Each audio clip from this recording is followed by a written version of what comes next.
अस्सलामुअलैकुम everyone, this is D1 exercise 9B question number 1 हम इसका कर रहे हैं, जिसमें हमें बताया जा रहा है कि a typist types 1800 words in 1 hour. आर को एक काम करें मिनट्स में चेंज कर देते हैं। 1 मिनट में होते हैं आपके, 1 आवर में होते हैं आपके पास 60 मिनट्स। ठीक है, 1800 वर्ड्स टाइप करते हैं 60 मिनट में।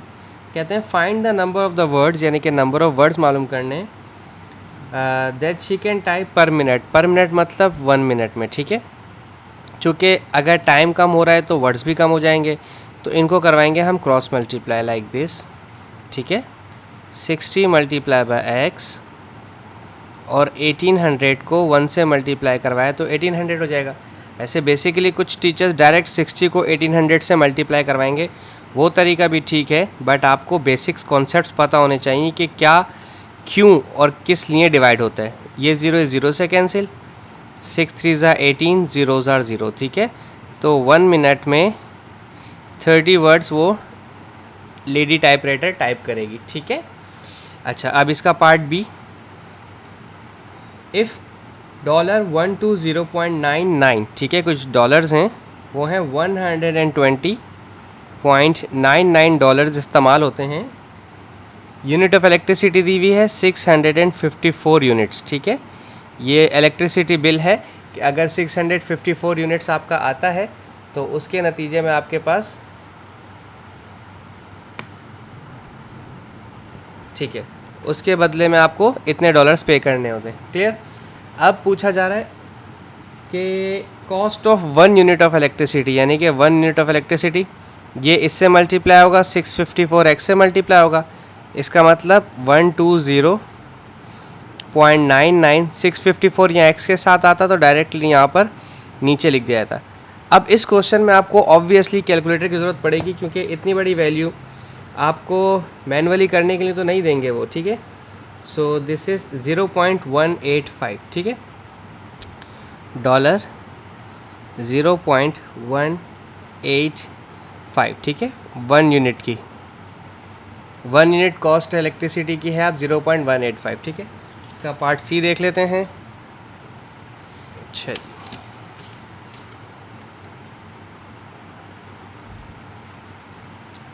पार्ट सी में कह रहा है a man page a total of $4800 in a flat rental 3 months. ठीक है, मंथ्स 3 मंथ्स का जो किराया बनता है, रेंट बन रहा है, वो बन रहा है $4800। ठीक है, कहते हैं find the monthly rent. 1 month का रेंट कितना मालूम करना है, फिर वही 3x से मल्टीप्लाई होगा और 4800 1 से मल्टीप्लाई हुआ तो 4800 ही रहेगा, और जब 3x से मल्टीप्लाई होगा तो यहाँ पर आकर डिवाइड करवाएगा। ठीक है, 3 1 ज़ा 3, 3 6 ज़ा 18, 00। ठीक है, ये 1 मंथ का रेंट आपके पास 1600 आ गया आंसर। ठीक है, अब पार्ट डी इसका पूछते हैं। पार्ट डी में क्या कह रहे हैं?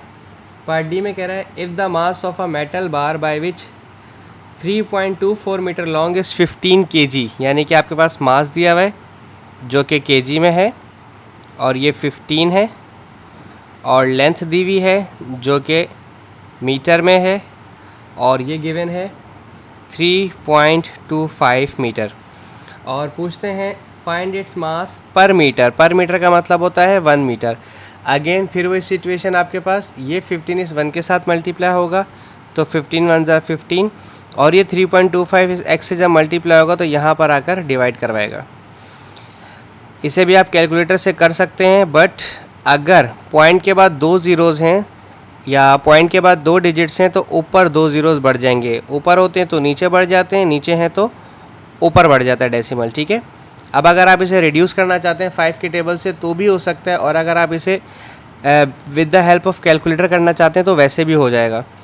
मैं मैनुअली करके बता देता हूँ। 5 6 ज़ा 30, 2 इस पर आए 25, 5 5 ज़ा 25, 5 3 ज़ा 15, 00 एज इट इज़, 5 1 ज़ा 5, 5 3 ज़ा 15, और 5 6 ज़ा 30, 0 ज़ा 0 एज इट इज़। तो 60/30 हमारे पास, लेकिन ये फ्रैक्शन में दे दें तो ज़्यादा बेहतर है, और अगर पॉइंट में दे दें तो और भी ज़्यादा बेहतर है कि आप इसको और पॉइंट में किस तरह से सॉल्व कर सकते हैं। मैं अब 60 को डिवाइड करवा देता हूँ, वैसे तो आप इसे कैलकुलेट कर सकते हैं ब्रैकेट के अंदर। सो दिस इज़ 4.613, या तो आप इसे 4.6162 लिख दें, वो राउंड ऑफ कर दिया मैंने, या तो फिर आप इसको होल में लिख सकते हैं कुछ इस तरह से, 4 होल 8/13 kg, ठीक है। ये पर मीटर, आपके पास दोनों ही यूनिट हैं, ठीक है। जैसे आपका दिल करे आप वैसे इसको इस्तेमाल कर सकते हैं। आई होप आपको समझ आया हो। Thank you so much for watching my channel. अल्लाह हाफिज़।